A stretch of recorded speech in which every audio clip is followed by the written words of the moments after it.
ሰላም ጤና ይስጥልኝ ክቡራትና ክቡራን አዲስ ምንጭ ቤተሰቦች እንዴት ውላችኋል? በያላችሁበት የከበረ ሰላምታችን ይድረሳችሁ። ዕለቱ ህዳር 18 ቀን 2018 ነው። 18 ልንለው እንችላለን። አብሬያችሁ ቆይታ የማደርገው የእናንተው ውብሸት ታዬ ነኝ። እኔ ውብሸት ታዬ ዳ እሲን ወሊን ከንትሩ ላይክ ፊሸር ጎዳ ላይክ እና ሼር ያደረጋችሁ አብራችሁ ትቆዩ በአክብሮት ጠይቃለሁ። አሁን የመጣሁት አጠር ያለች አንድ ጉዳይ ለማስተላለፍ ነው። የአዲስ ምንጭ የምንጊዜም አጋር የሆኑት ዮሐንስ ተድላ ጆኒቲ ለሀገራዊ ምክክር ኮሚሽኑ አንድ አጠር ያለች ክሊፕ ልከውልናል። እሱን በአክብሮት ወደ እናንተ ለማድረስ ነው።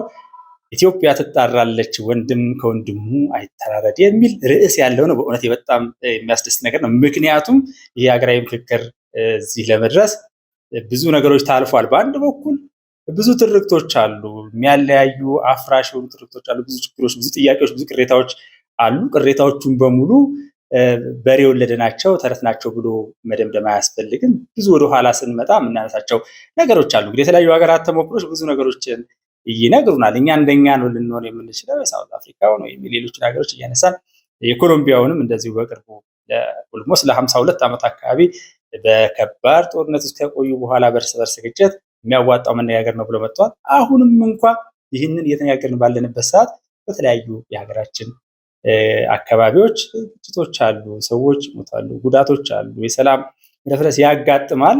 በተመሳሳይ ሁኔታ ለምንድን ነው እሱ ይህ ነገር የተፈጠረው ሲባል ሁሉም ስለጠገበ ነው ወደ ጫካ ወጣው የሚገላበጠው ብቻ ብሎ ማለት አስቸጋሪ ነው። ነገር ግን ሁሉም ሰው ጋር ሰላማዊ መንገዱ ብቻ ሳይንሳዊ መንገዱ ብቻ አምኖና አውቆ ይጀምሯል ብሎ አይታሰብ። ለዚህ ነው አንዳንዶቹ ጫካ ውስጥ ገብተው ገልበጥ ማለት ከጀመሩ በኋላ በህዝባቸው ላይ የሚደርሰውን ጉዳት ሲመለከቱ ነፃ እናወጣዋለን የሚሉትን ህዝብ ራሱ ነፃ አውጪ ነኝ የሚለው እየጎዳው መሆኑን ሲመለከቱ እየገቡ ነው በሺዎች የሚቆጠሩ። ነገር ግን እዛ ዳር ላይ ለመድረስ ብዙ መጓዝ ያለብን ነገሮች፣ ብዙ ትርክቶች አሉ፣ ብዙ የሚያለያዩ ስራዎች ተሰርተዋል። በአንድ በኩል ይሄ እያለ በሌላ በኩል ደግሞ ማን ከማን ጋር ስለተጣላ ነው ሀገራዊ ምክክር የሚያስፈልገው፣ ሀገራዊ እርቅ የሚያስፈልገው፣ ብሔራዊ መግባባት የሚያስፈልገው የሚል በተለይ የታሪክ ነውረኛው ወያኔ 30 ዓመት ማለትም አንድ ትውልድ ሙሉ የሰራበት ነገር እንዳለ ይታወቃል። እና አሁን ያንን ምዕራፍ ተሻግረን ያሉትን ነገሮች በእርግጥም መወያየት የሚያስፈልጋቸው ነገሮች አሉ በሚል እየተሰራ ቀጥሏል። እና ይህንኑ ለማበረታታት ነው እንግዲህ ዮሐንስ ተድላ ጆኒቲ አጠር ያለችዋን ክሊፕ እየላከልን ማለት ነው። ወደ እናንተ የማደርሰው እንግዲህ ሀገራዊ ምክክር ኮሚሽኑ በተለያዩ የህብረተሰብ ክፍሎች መካከል እንዲሁም በመንግስትና በህዝብ መካከል ያለውን ግንኙነት እንዲሻሻል በተለይ መተማመን የሰፈነበትን አዲስ የፖለቲካ ስርዓት የመፍጠር ለዘመናት ሲንከባል የመጡ ውስጣዊ ችግሮችን በውይይት ለመፍታት እና የመሳሰሉትን ነገሮች እንዲሁም በጎ የሆነ የፖለቲካ ምህዳር እንዲፈጠር ጥረት እያደረገ ነው ያለው አንዱ ነገር ነው። ይህ ሁሉም ነገር ለህመሞች ሁሉ ፌጦ መድኃኒት ነው እንደሚባለው ሀገራዊ ምክክር ኮሚሽኑ ሁሉም ችግር ይፈታል ማለት አይደለም። ነገር ግን እያንዳንዷ በጎ ነገር፣ እያንዳንዷ በጎ አሻራ፣ እያንዳንዷ በጎ ግራም መልካም ነች እና እኛም እናበረታታለን።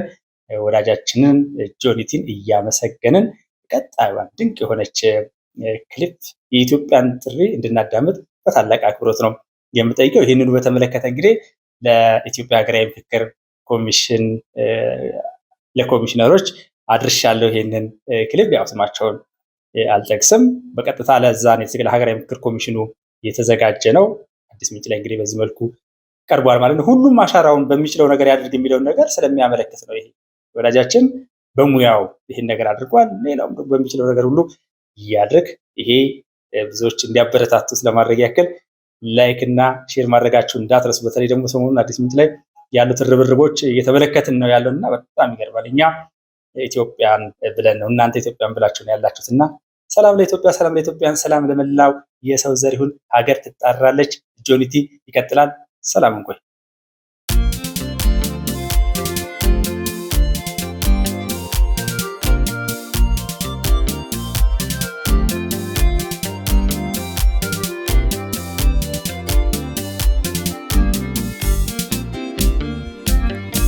ፍቅርን ለሚፈልግ ሰላምን ለሚሻ የጥላቻን ስቃይ ህመሙን ማርከሻ ለትውልድ እንዲቀር ሆኖ ማስታወሻ አንድነት ብቻ ነው ልዩነትን መሻ እናንተ ረፍበታ ማልቀሷን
በትናንት ላንኖር ምን አገዳደለን? ጥለን ለምንሄደው ላንኖር ለዘላለም።